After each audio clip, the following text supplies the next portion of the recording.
in survival and in stress, you narrow your focus on everything physical or material because that's where the danger is. So we said, what if we taught people to do the opposite? What if they just broaden their focus or open their focus? Instead of focusing on an object or something material, have them focus on nothing.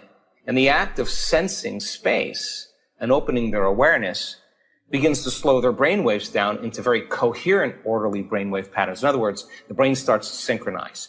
And different compartments of the brain that were once disintegrated or incoherent begin to organize, begin to synchronize. And what syncs in the brain links in the brain. And now the person starts feeling more whole. So that elegant moment is the door where they begin to get beyond those beta brainwave patterns, and low-level alpha and theta is just when they can really start doing some important reprogramming.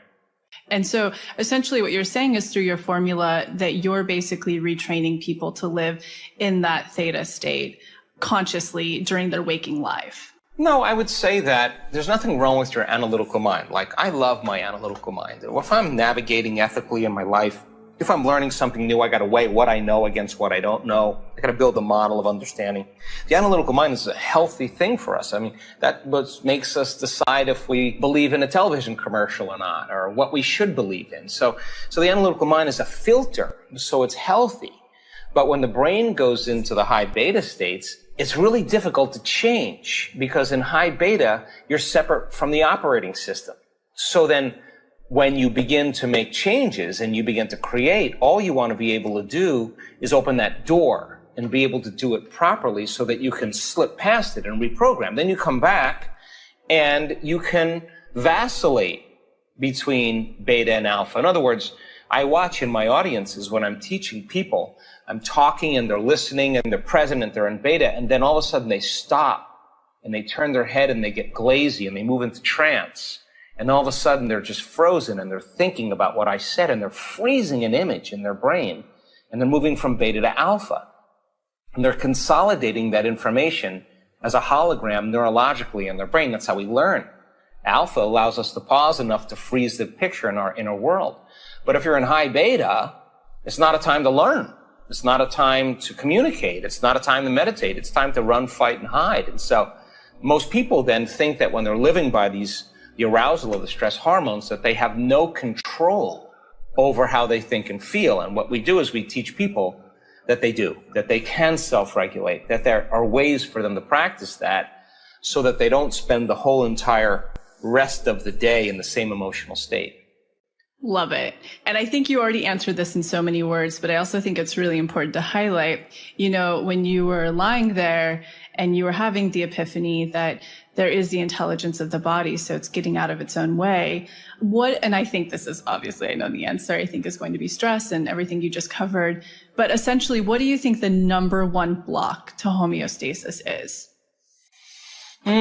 Well, that's a great question. I mean, stress is when your brain and body are knocked out of homeostasis. The stress response is what the body innately does to return itself back to order. So whether it's a physical stress like a trauma, an accident, injury, a chemical stress like a virus, a bacteria, blood sugar levels, food allergy, a pesticide, a pollutant, a toxin, or an emotional stress like a traffic jam, an internet connection, a single parenting, second mortgages, family tragedies, all of those things knock the brain and body out of balance. But if you think about it, most stress ends up as psychological or emotional stress.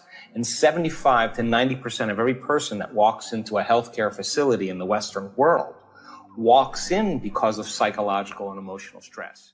So then our perception of the environment determines our responses. Mm-hmm. So then if I say to you, Lacey, why are you upset today? And you say, I'm upset because of this person or this circumstance. What you're really saying is someone or something in your outer environment is controlling the way you feel and the way you think.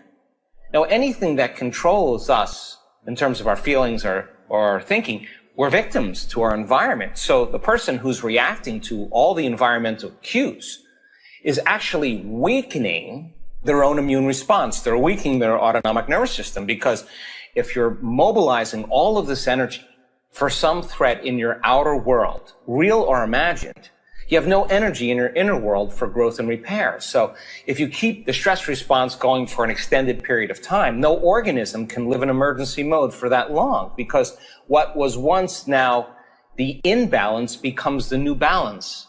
And the chronic effects of the long-term hormones of stress push the genetic buttons that create disease. So then human beings, we can think about our problems and we can turn on the stress response just by thought alone.